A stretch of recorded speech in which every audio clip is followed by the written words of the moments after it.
करीब 24 साल का राज नाम का एक लड़का जो भी कुछ दिन पहले तक पेटीएम के मर्चेंट क्यूआर लगाने का काम करता था, उसकी जॉब जा चुकी है।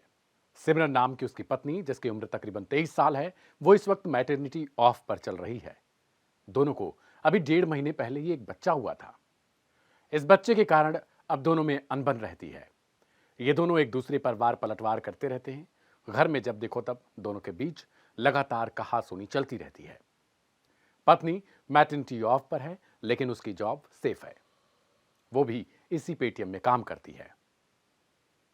पति के पास जॉब नहीं है, तो वो हर वक्त उसको ताने देती रहती है कि निकम्मा, और न जाने कैसे मैंने इससे प्यार कर लिया, और फिर अब एक बच्ची भी है, कैसे जिंदगी बीतेगी, मेरे भरोसे पर ये खाएगा पिएगा, इत्यादि तमाम चीजें जो है वो लगातार उसको बोलती रहती है, यानी राज आर्य को।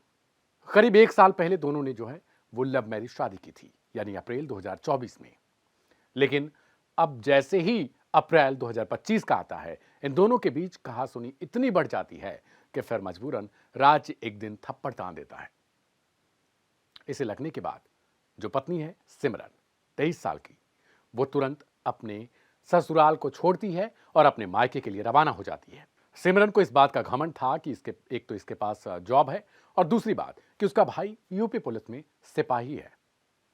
जब भी राज से झगड़ा होता, वो हर वक्त ताने देती कि तुम्हें अपने भाई से पिटवा दूंगी, तुम्हें अपने भाई से बोलकर जेल में भिजवा दूंगी। ये सब कुछ चल रहा होता है, लेकिन राज इस बात से सबक नहीं ले पाता कि क्या हाल ही के घटनाक्रमों में जिस हिसाब से सिमरन की बातचीत, बोलचाल, रहन सहन का ढंग बदला है, क्या कभी ऐसा भी होगा कि राज को इस दुनिया को अलविदा कहना पड़ेगा, क्योंकि राज अपनी पत्नी से बहुत ज्यादा प्रेम करता था।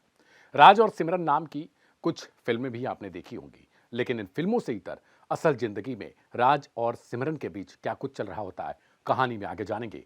नमस्कार, मेरा नाम है दिव्यांशु और आप देख रहे हैं लाइव हिंदुस्तान पर क्राइम कथा का एक नया एपिसोड।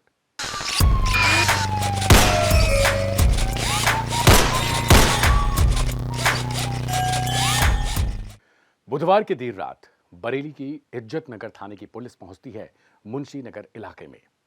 यहीं पर एक राज नाम का शख्स रहता था, जो अपनी पत्नी और अपने परिवार के साथ रहता। लेकिन कुछ दिन पहले ही उसकी पत्नी, जिसका नाम सिमरन है, जिससे करीब 1 साल पहले उसने लव मैरिज शादी की थी, वो जा चुकी थी अपने मायके। इसके बाद उसके पिता थाने पहुंचते हैं, जिनका नाम है मनीष बाबू। मनीष बाबू जाते हैं अपने बच्चे को जमानत पर छुड़ाने के लिए, और वहां पर सवाल करते हैं कि आखिर उनके बेटे को किस वजह से गिरफ्तार किया गया। यहाँ पर मनीष बाबू के साथ भी कथित तौर पर पुलिस वाले मारपीट करते हैं, और ये मारपीट किसके इशारे पर होता है? ये सब कुछ होता है सिमरन के भाई के इशारे पर, क्योंकि वो सिपाही था। अब इसके बाद मनीष बाबू भी, जब उनको लगता है कि उनकी बेइज्जती है, तो वो निकलते हैं, और कुछ टाइम बाद पुलिस वाले राज को भी छोड़ देते हैं। लेकिन राज को बुरी तरीके से पीटा गया था। पर यहीं तक मामला सीमित नहीं था, बल्कि इससे पहले सोमवार के दिन भी जब राज अपने ससुराल पहुंचा था अपनी पत्नी सिमरन को लाने के लिए, क्योंकि उसे देहरादून में किसी एक शादी समारोह में दोनों को जाना था, इस वक्त भी राज के साथ उसके ससुरालियों ने जबरदस्त मारपीट की थी। इसमें फिर से एक नाम कॉमन होता है, और वो है सिमरन का भाई, वही सिपाही। सिमरन शाहजहांपुर की रहने वाली थी। 21 अप्रैल 2024 को इन दोनों ने शादी की थी। शादी से पहले भी दोनों का एक अफेयर बहुत ज्यादा चर्चा का विषय था। असल में शादी से पहले ही सिमरन किसी और लड़के से भी प्यार करती थी। यह बात किसी और ने नहीं, बल्कि राज की बहन ने उसको फोटो के साथ, प्रूफ के साथ दिखाई थी। लेकिन उस वक्त राज को केवल नशा था, तो वो सिमरन का था। घर वालों ने मना किया कि देखो, लड़की किसी और के साथ भी है, ऐसे में तुम्हें संभलना पड़ेगा, वरना आगे अंजाम भुगतना तुमको ही होगा। उस वक्त सिमरन को लेकर राज के अंदर इतना सब कुछ चल रहा था कि उसने इस बात से साफ तौर पर इनकार कर दिया और कहा कि सिमरन ने मुझसे सब कुछ बता रखा है, वो उसका पास्ट है, और तुम मुझे आके आग लगा रही हो। इसके बाद भी शादी कर ली थी। लेकिन अब ठीक 1 साल बाद, इस अप्रैल में, जब राज अपने ससुराल पहुंचता है, तो उसकी इज्जत घट जाती है। न सिर्फ इज्जत घटती है, बल्कि वहां पर पिटाई भी होती है। पिटाई के बाद वो फिर से घर आता है, और फिर 2 दिन बाद थाने ले जाकर सिमरन का ही भाई उसको पीटता है। अब इन सबसे वो तंग आ चुका था। एक 1.5 महीने की बच्ची भी है, दुधमुही, लेकिन वो सब कुछ भूल गया। और वो जैसे ही अपने घर पर पहुंचता है, सुबह देर, मतलब तकरीबन सुबह के जैसे भोर हो गए थे, वो अपनी माँ के पास जाता है और उनको जगाकर बोलता है कि अब मैं गहरी नींद में सोने जा रहा हूँ, जब मैं कभी नहीं उठूंगा। ये बात जब माँ सुनती है तो वो नज़रअंदाज कर देती है कि शायद अभी इसकी तबीयत ठीक नहीं चल रही और इसके साथ बहुत बुरा भला हुआ है, इस वजह से ऐसा बोल रहा है। लेकिन वो जब अपने कमरे में जाता है तो कमरे के बाद तकरीबन 1 घंटे बाद जैसे ही कमरा खुलवाया जाता है तो देखा जाता है कि राज अब इस दुनिया में नहीं है। वो वास्तव में हमेशा के लिए सो चुका है। उसने अपनी जीवन लीला समाप्त कर ली थी। अब घर में कोहराम मच जाता है और उसके बाद फिर एक स्टेटस को लेकर जिक्र किया जाता है। यह व्हाट्सएप और इंस्टाग्राम स्टेटस था। इसमें कोई और नहीं बल्कि सिमरन ने लिखा था, बुधवार की देर रात तक। एक स्टेटस है जिसमें लिखा है कि अब मैंने अपने पति के ऊपर एफआईआर कर दी है और वो रात 10:30 बजे तक जेल में होगा। इसका जिक्र करते हैं मनीष बाबू और कहते हैं कि मेरी जो बहू है वो बदचलन थी एक तरीके से और मैंने मना किया था, लेकिन बेटा समझ नहीं पाया था। और आप अब स्टेटस देखिए। स्टेटस में बिल्कुल सही लिखा था कि अब वो मेरा पति जो है वो 10:30 बजे तक जेल में होगा। और ठीक इसी हिसाब से उसके भाई ने उसके अपने ही जीजा को उठाकर पहले तो लॉकअप में रखता है, उसके बाद उसकी पिटाई करता है। पिटाई के बाद वो तंग आकर अपनी जान देता है।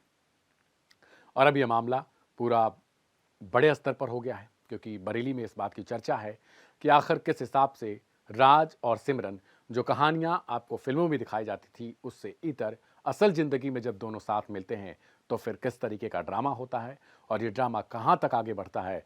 और 1 साल की प्रेम कहानी, 1 साल की शादी किस हिसाब से टूटकर चकनाचूर हो जाती है, जिसमें किसी और को कुछ नहीं खोना पड़ता बल्कि राज को दुनिया छोड़नी पड़ती है। यानी वो फिल्मों वाले राज सिमरन असल जिंदगी में मिलते हैं तो फिर उसमें या तो राज को या फिर सिमरन को, और यहां पर राज को ही दुनिया छोड़नी पड़ी। फिलहाल इस कहानी में आज तो इतना ही है, लेकिन इसके अलावा आप सबसे गुजारिश है कि अगर आप भी ऐसी चीज़ों से पीड़ित हैं तो उसे कमेंट बॉक्स में लिखिएगा। लेकिन इस हिसाब से अपने आप को ख़त्म करना या जीवन लीला को समाप्त करना बेहतर शायद नहीं हो सकता है। और अगर आपको क्या लगता है इस पर लेकर, राज और सिमरन की इस कहानी पर, उसे हमें आप लिख सकते हैं, अपने नाम के साथ लिख सकते हैं। लेकिन हाँ, अगर आप इन चीज़ों से तंग हैं अपनी पत्नी को लेकर, या फिर अगर आप किसी की पत्नी हैं और अपने पति को लेकर, उनके एक्स्ट्रा मैरिटल अफेयर को लेकर भी चिंतित हैं, तो उसे लिखिए और खुलकर बात करिए आपस में। और हाँ, बहुत सारे ऑप्शंस हैं, एक दूसरे को छोड़ सकते हैं या वापस से हम नई ज़िंदगी शुरू कर सकते हैं। इन चीज़ों पर गौर करिए।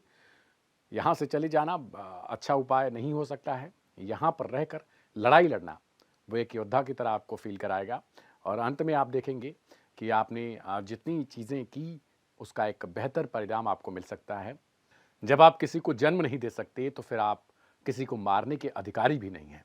इस वजह से अगर आपको जन्म ईश्वर ने दिया है या फिर आप जिस भी धर्म को मानते हैं उन्होंने दिया है, तो फिर आप अपने हिसाब से इसको ख़त्म कैसे कर सकते हैं, इस पर चर्चा करिएगा।